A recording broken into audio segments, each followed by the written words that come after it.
Good afternoon, everyone. This is the October 30th, 2020 IEEE-USA Legislative Update coming to you from Washington, D.C. I'm Russ Harrison, the Director of Government Relations for IEEE-USA, and things are getting very exciting. Not here in Washington. There's actually almost nothing going on here in Washington, but everywhere other than Washington, we are just a smidgen out from the 2020 presidential and everybody else election. And so this update is our calm before whatever comes next, whether it's a storm, a new president, a new administration, a continuation of our current administration. We shall see. But right now, things are a little bit quiet. And as a result, I don't have a huge amount of new legislative information to give you today, but we're going to talk about the election itself in a little bit more detail to kind of set the stage for what's going to happen on Tuesday. We'll start with a obviously much more important election, which was the IEEE-USA presidential election. Congratulate Deb Cooper on being elected our 2022 president. She will serve as the president-elect in 2021 and then assume to the ascend to the presidency in 2022. Deb, for those of you who don't know her, is an engineer actually right up the street here in Reston, Virginia. Very active in Region 2. I've known her for a long time, and I'm looking forward to working with her. Important to note that Keith Moore, who also ran for president this year, and she remained on cordial terms and conducted a thoroughly professional and pleasant election cycle. So it's nice to see that that can be done. So speaking of somewhat less cordial election cycles, we have 4 days to the election. I know, it's exciting stuff. Right now, Senator Biden appears to be up in the polls, but not by very much. And several states have clearly moved towards Donald Trump in the last 2 weeks, some of them rather remarkably, particularly Arizona. Senator Biden remains up by a substantial amount in the popular vote polls, but those don't matter at all at this point. What's happening there is that Senator Biden has run up a huge lead in California and a number of other places, but particularly California, which is lovely, but doesn't actually matter for the presidential election. Key states, I'm sure you're all aware: Florida, North Carolina, Pennsylvania, Wisconsin, Michigan, Arizona, kind of the same battleground states as last year, including the surprise states. The Senate races are more or less 50-50. The experts are now predicting that the Democrats will take the House with a bare majority, 51-49, but there are a number of Senate seats, probably 6 or 7, depending on how you count, that are within the margin of error or very, very close. And overall, the polling at the presidential level, the Senate level, and below that, has been very volatile this year. I don't know if that's because the public can't make up its mind or just because the polling has been unusually volatile. But as a result, everything is kind of up in the air. Well, except for the House. Very few people are expecting the Republicans to take back the House of Representatives. They may pick up a few seats, but it is unlikely at this point that they will actually take the chamber. So that's the political update. I wanted to turn today to a question that has come up a couple different times in the last 2 weeks, as IEEE members have contacted me directly to ask effectively, what happens if the election doesn't produce a winner? And what they mean is, what happens if the election doesn't produce an immediate winner? There's a couple scenarios where this couldn't happen, or where this could happen, rather. A state could be unable to declare a winner, and thus those electoral votes don't count. That has happened before in this country. Could be that there are gross irregularities in the votes, that something happened to a large number of ballots. There's a lot of reasons why a state wouldn't be able to pick a winner, in time to count. The other result is the Electoral College could result in a tie, which it can do. We're actually, if you look at where the two candidates stand in the various states, it's actually not hard to create a scenario where there is a tie in the Electoral College. Or if a state can't declare a winner, neither candidate could reach the 270 that they need to win. Remember, you need a majority of the electoral votes, not just a majority of the electoral votes cast. So looking back at the question, what if the election doesn't produce an immediate winner? speaking as myself, not necessarily on behalf of IEEE-USA, I have worked as the chairman of a local electoral board that was responsible for running a local election for several years, served on that electoral board for more years. And we get this question all the time, particularly from candidates, saying, when will you know the results? How long do I have to wait on election day? And what I always told them, and which I will now tell you now, is it is not important that we know the results quickly. It is more important that we know the results accurately. We are accustomed in this country to getting results quickly and to know, like that, who won this race and who won this race and who voted for, which is nice and it's fun and it gives the television guys something to talk about, but it's not actually important for democracy. You have to remember, in this country, it was customary to wait a month or more to figure out who won the presidential election, as the country had to wait for results to come in from the frontier and from towns that didn't actually have roads to them before we knew who the winner was. And of course, it took just time for news to get from Boston down to South Carolina and back and forth. So the idea that we need instantaneous results is a product of our modern world that is not ultimately important. There will be a person who wins the presidency and all the other races. It may take a little while, but the fact that it takes a while is not actually a problem. So, and if there are problems, if there are irregularities, if there are issues that make this hard to get a kind of a straight line to a president, to electing a president, we have to remember that the Constitution has given us procedures for dealing with all of these possible outcomes. There are things that are already in the rules for handling a messy presidential election result. And let's kind of talk through those. So the election happens next Tuesday on the 3rd. The states are empowered by the Constitution to determine their own process for, in the presidential race, deciding which electors won. Remember, we're electing electors to the Electoral College, not the president directly. Of course, you all knew that. So the states all have their own processes. Who signs off on it? When can they sign off on it? How do you appeal it? Blah, blah. All that's done by the states, which is great. And then, so they have until December 8th to figure all that stuff out. December 8th this year is what's called the safe harbor deadline. That is a date set by federal law that says whoever is winning in a given state on December 8th is the winner. And so on December 8th, any disputes, any irregularities, any problems that have not been solved don't get solved. We just go with the results that we have at that point in time. Now, that's federal law, not the Constitution. So the courts can, overrule that or weigh in on it. But it's been around for a while and it's pretty well accepted. So if there are irregularities in the voting, pardon me, or if states are having problems determining who won, they have a little over a month to figure it out. And at that point, it gets cut off. 6 days later, on the 14th, the electors will meet in each state in Washington, D.C. to formally cast their votes. Then on December 23rd, the governors of all the states and the mayor of Washington, D.C. will complete a certificate of ascertainment, which is a fancy word for a document that says this guy won and this guy didn't, and here's how many electoral votes they both got, which in most states will be all of them or none of them.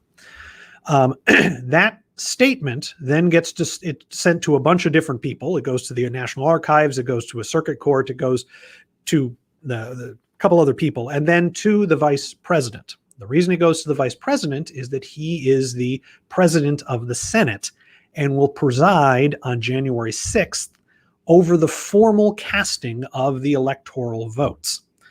The new Congress will be sworn in on January 3rd, so we'll have a new Congress.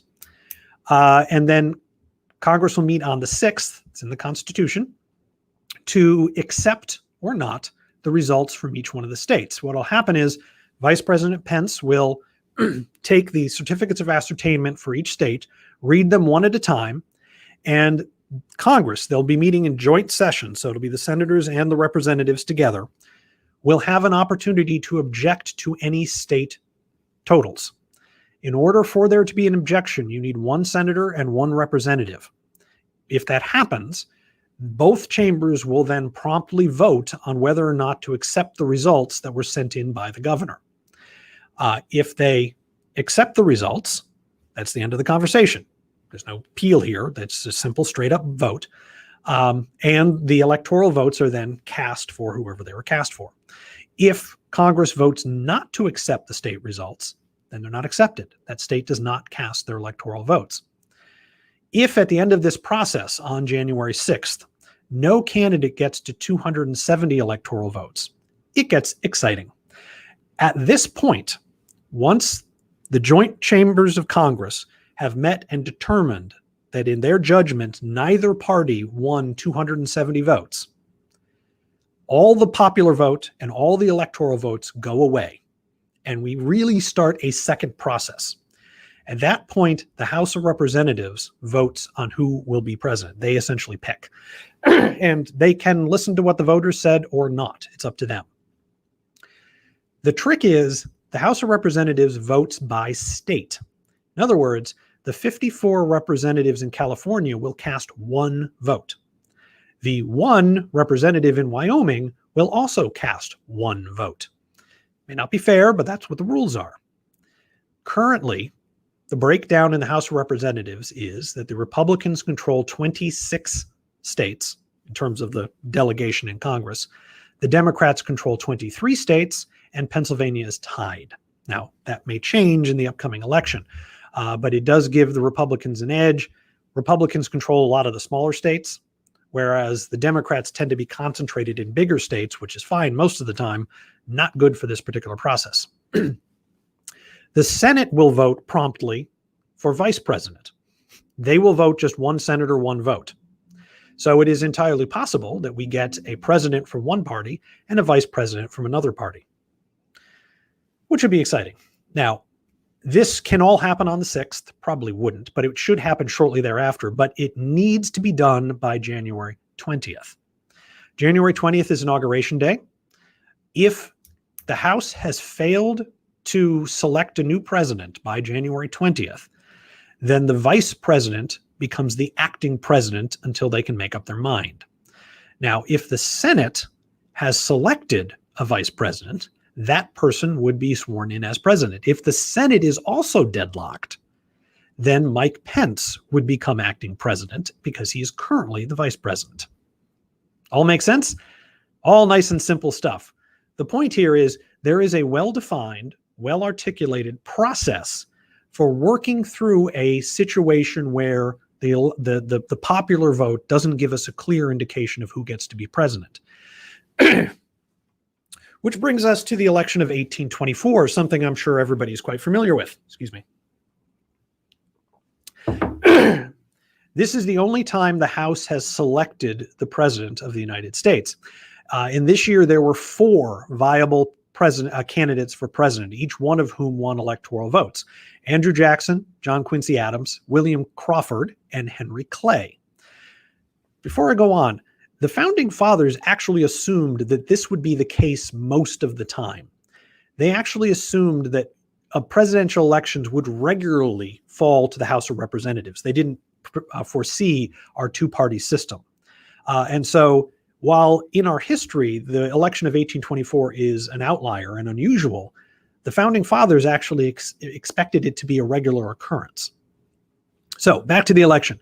On Election Day in 1824, Andrew Jackson won both the popular vote and had the most electoral votes, but he didn't have half of either. John Quincy Adams came in second. It went to the House of Representatives, as it's supposed to, where Henry Clay, the 4th place finisher, happened to be Speaker of the House. Henry Clay threw his support to John Quincy Adams. His supporters backed him, and John Quincy Adams became President of the United States. Interestingly, John Quincy Adams then promptly appointed Henry Clay as his Secretary of State. At the time in American history, the assumption was if you wanted to become president, the best way to do that was become Secretary of State. And so Adams appointing Clay to that position was seen as Adams blessing Clay in the next presidential election, which of course didn't make Andrew Jackson very happy. The good news is he then ran the next time and won, but he was very grumpy for 4 years there. A couple things to note here. First of all, it worked. The process worked. John Quincy Adams went on to have a perhaps not spectacular presidency, but a successful one in the sense that he was president for 4 years. And when we talk about John Quincy Adams, there's no asterisk next to his name. He is just a president. He won the process fair and square and became president according to the rules. And so if things fall apart this year, which they might, but probably won't, but if they do, we do have a process for finding a president.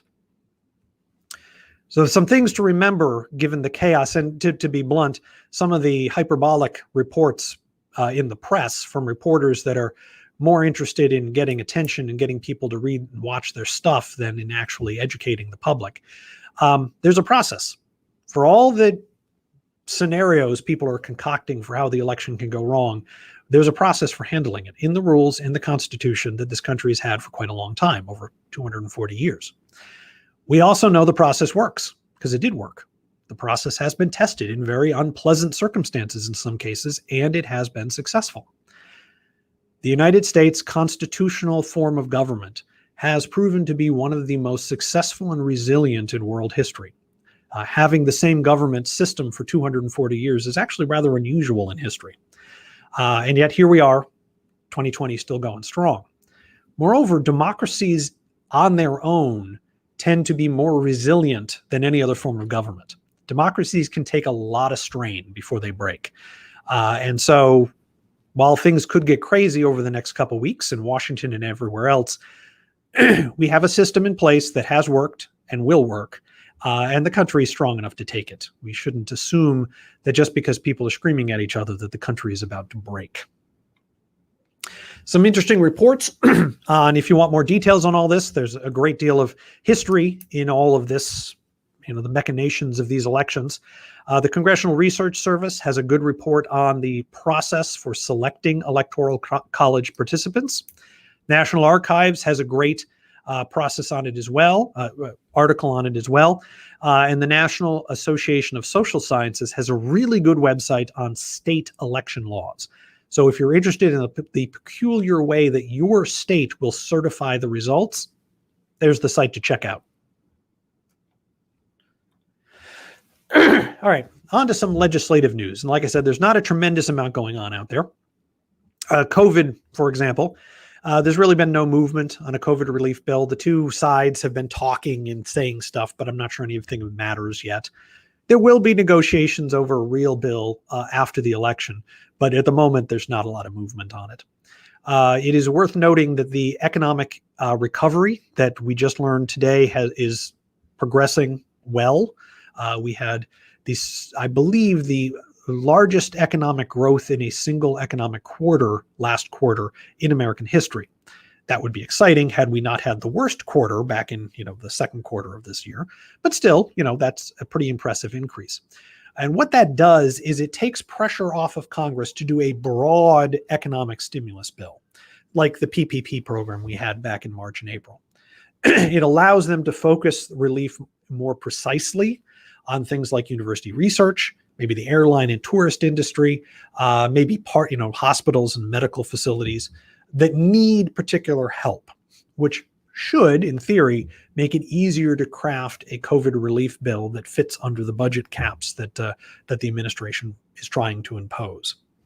Don't know it will, but I think it certainly makes it more likely. One bit of news, it's not legislative, it's regulatory, is that USCIS, it came out today with new H-1B visa rules. And we talked about new rules a couple weeks ago that are nice. The rules they introduced earlier in the month are very complicated. This is a really good reform. It's actually a reform that IEEE-USA proposed several years ago, so we're glad they're finally taking it up. Under the new rules, the H-1B lottery would be eliminated. Currently, companies dump their applications into the H-1B process. Applications for H-1B visas dumped into the system. Within a couple days of the system opening up on April 1st, they've collected enough applications to hand out all of the visas and then some. They shut it down. They take all the visas and just randomly distribute them to the companies that applied for them. That's how they've been doing it for quite a long time. The administration is proposing something different. Instead of just allocating all of the visas randomly, they're going to rank the applications. What they're going to do is part of the H-1B visa application is you have to say how much you're going to pay the worker you're hiring, where you're going to pay it, as well as the prevailing wage. From that information, USCIS can determine which wage category that position would fall according to the Department of Labor. The Department of Labor categorizes all jobs in this country on a 1 to 4 scale. Level 1 is the bottom 25% of people by their income in that profession. Then you have second quartile, third quartile, fourth quartile. So the level 4 are the top 25% of workers in that job category. What the administration is proposing to do is to say, we will collect all the applications, and then we will give a visa to everybody that is paying a level 4 wage. So anybody that's basically paying above average for their H-1B worker probably has to do so. They probably really can't find an American, or the person they're hiring is so extraordinary, they needed to overpay them to get them to work for them. So we're going to give everybody in level 4 a visa. Then when all those visas are allocated, we're going to give visas to everybody in level 3. Then we're going to give everybody in level 2. And somewhere between level 2 and level 1, we're going to run out of visas. When that happens, we're going to take the last level. So we gave out 20,000 in level 4, 30,000 in level 3, leaving us 10,000 left. Well, we're going to take the 50,000 applications that are level 2 and allocate the remaining 10,000 visas by random lottery within level 2. What that means is it is unlikely that anybody in level 1 is going to get an H-1B visa. That is important because the outsourcing companies, the companies that use the H-1B simply to replace American workers with foreign workers whom they exploit, those outsourcing companies probably can't compete on salary. The outsourcing companies make their money through labor arbitrage. They pay their workers here, American workers get paid here. They charge companies a percentage of that difference, and that's where their profit comes from. But if they have to pay the H-1Bs here, there's no profit anymore. So these rules will encourage companies to pay H-1Bs more than market rates, which in turn will encourage companies to hire Americans, if they're Americans that can do the job. And it will squeeze the outsourcing companies out of the program. So these are good rules. They're exciting rules. IEEE-USA released a press statement this morning supporting them, and we intend to comment on them in the next couple of weeks, encouraging the administration to follow through on them. Not much new on the NDAA. It's still on track to pass this year. Everybody expects it to. Language on AI that we supported, quantum computers, 5G, rural broadband, it's all in there, which is great. So we have a lot of good provisions that will probably make the final cut. However, any amendments, any provisions in the bill that required new money, and that is, it not only authorized the spending of money, but also appropriated the money, made the money available to actually be spent. Those provisions are being removed from the bill, and they're being removed because appropriators, particularly in the Senate, said anything that allocates real money, that gives money to agencies to actually spend, is an appropriation bill, and appropriation bills have to go through the Appropriations Committee, which you did not do, therefore you cannot do it. We can be irritated by that, but that's standard Senate prerogative, and this is not the first time in American history that senators have insisted on their prerogatives. We will be fighting to get some of those provisions, particularly the Endless Frontier Act and the CHIPS Act, added back into the NDAA. But frankly, if Senate appropriators and some of the House appropriators say no, it's probably going to be dropped because they have to get this thing done. Having said that, still a lot of good stuff in the bill. We expect to get some nice provisions out of this, and it sets us up nicely to get the Endless Frontier Act and the CHIPS Act next year. A little note on the contracting rules. I discussed last week or 2 weeks ago the two competing models for determining who is a contractor and who is an independent and who is an employee, which is a big deal in employment law. Excuse me. The basic contrast is between the AB5 PRO Act model, which is based on the ABC test, and the economic reality test, which is a phrase that comes out of a court decision, which is kind of the current way that it is done. IEEE-USA is favoring the economic reality test, although we think we can work with the AB5 PRO Act model. In both cases, if there is an exemption to the rules, particularly in AB5 and the PRO Act, that says business-to-business relationships are exempt from the ABC test. In other words, this criteria that's being developed for determining if someone is an employee only applies if someone is working as an individual. If someone is working for a company, even if the company is just them, but if they're working for a company, that is presumptively an independent contractor relationship. This is how IEEE-USA is hoping to protect technology consultants from any changes in the laws. We've already started talking to legislators about this, not a lot because they're trying to get reelected and got to save their jobs.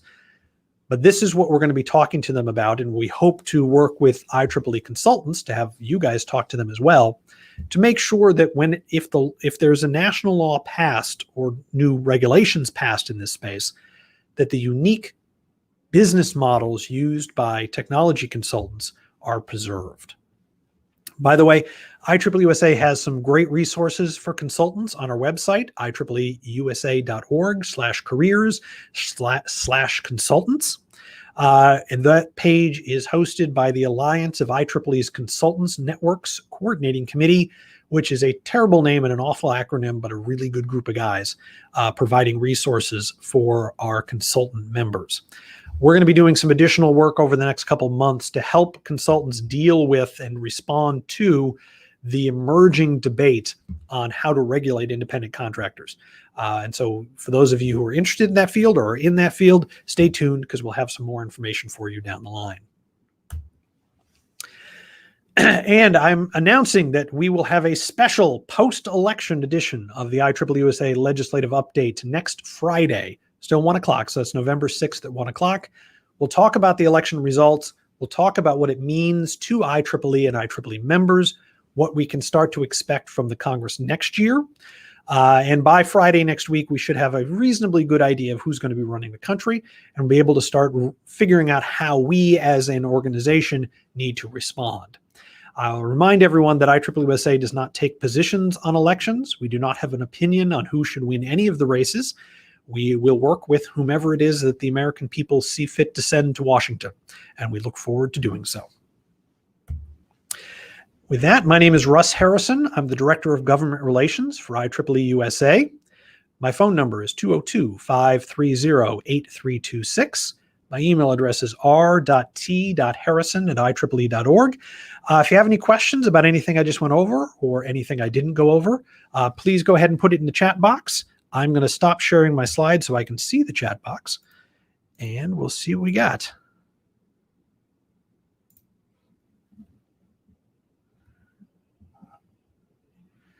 Let's see. Mark, I'm neglecting the people that aren't admitting support for Trump or the poll biases. Yeah, Mark, I deliberately didn't want to get into that, specifically because I don't know if that's true or not. I don't know it's not true. I do know that there's a tremendous amount of instability in the polling this year, which does suggest that something's going on. And I also noticed that there are some incongruities in the polling that doesn't seem to make sense. Some of the candidates are doing remarkably well among some pieces of the electorate that they shouldn't be doing well in unless they're doing much better than the polls say they're doing. So I think you're onto something there, but I don't know what the real answer is. So I didn't want to get into the details on that. But certainly polls are polls and they're nice, but they're not the same as the results. Oh, yeah. Don Heary's also mentioned I'm doing an update for him on the 16th. I'm actually doing about 6 presentations in the next 2 weeks. to various IEEE groups. So local sections, the Dayton section, Eta Kappa Nu, and a few other groups as well. Oh, yeah, Don, thank you. I was completely blanking on the presentation I was giving for your group. We're going to go into detail on the contracting rules on November 16th. Really get into the ABC rules, what they mean, what the problem is, how we're going to deal with them, really look at the regulations, what the problems are there, where the issues are there, what the good things there, and really talk through the political process of what we expect and what we'll see down the line. Brandon Godfrey, my former vice president of government relations, asked, when do the new H-1B policies go into effect? The answer is that they haven't actually technically released them yet. They released a pre-publication version of the regulations yesterday. Why, I don't know. But they're supposed to be released formally on Monday. There will then be a 30-day comment period where everybody and anybody can comment on the rules. There will then be a 30-day process where the agency will take all the comments, make adjustments as necessary, which allows them to release a final version of the bill probably in January. Now, of course, they might be running up against a January 20th deadline because there might be a new president on January 20th. But up until Senator Biden says, I do, or whatever exactly the oath is, it's not I do, it's I solemnly swear, I guess. But until he says that, Donald Trump is president and he can still sign, approve regulations and they can still go into effect. The important thing here is that we don't need the new rules to go into effect until April 1st, because that's when the lottery is. Whether the rules go into effect in December or frankly March 30th is irrelevant, because they can't be used until the government goes through the process of allocating H-1Bs, which doesn't start until April 1st. And unless a new administration withdraws these rules, which is possible, not terribly likely actually, that will be the case for the 2021 H-1B class, which is very exciting.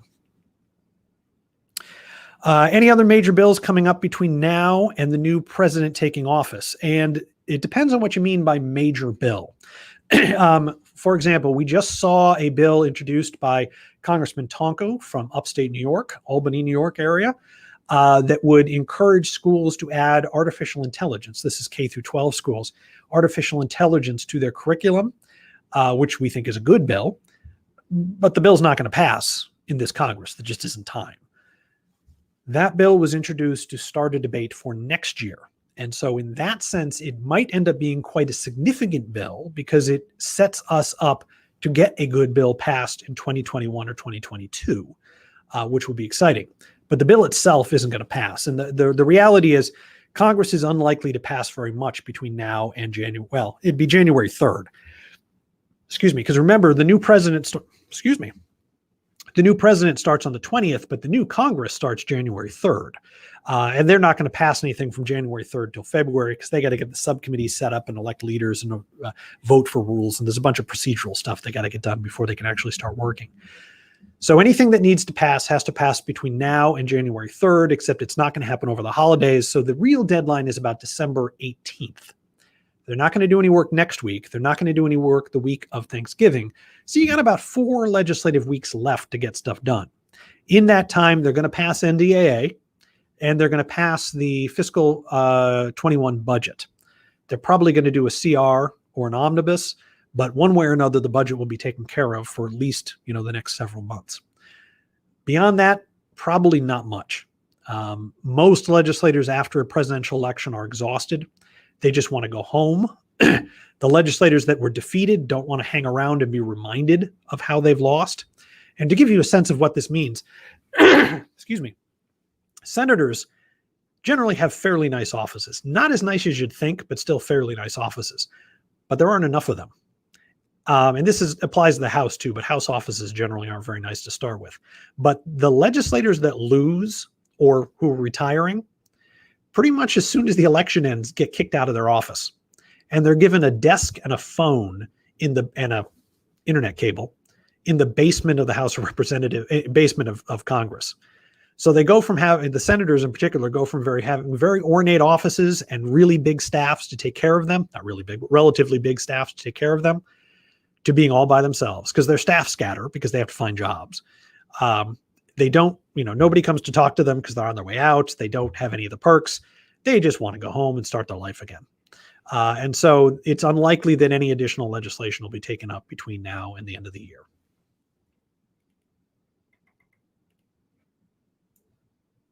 All right, those are all the questions I see.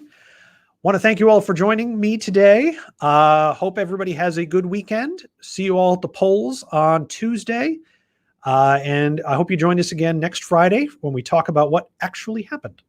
Till then, stay safe. I hope your families have great Halloweens, and we'll talk to you next week. Thank you very much. I'm Russ Harrison with IEEE USA. Take care.